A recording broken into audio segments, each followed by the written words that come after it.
છે કે કોઈ? આવો ભીખા કાકા, આવો આવો. શું છે, મજામાં? મજામાં આવો. તમારે કઈક પ્રસંગ લાગે તો જ અહીંયા મારી અહીંયા ભૂલા પડ્યા હોય. હાથી હજી અમારે 2 કપાતર બાકી નથી. કાકા એટલે ગોઠવી નાખ્યું લાગે ઓલાનું.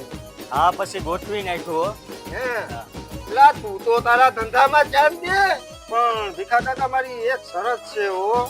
તમારો ઓર્ડર લેતા પહેલા તમારો ઓર્ડર લઉં કરું, પણ તમારા નાનકાને તમે જો સમજાવીને કે બાંધીને રાખો ને તો લઉં. કેમ ભલા માણા, ઈ તો મારો સીધો છે. હા ભીખા કાકા, હા તમારો છોકરો સીધો ઈ તો મને ખબર છે.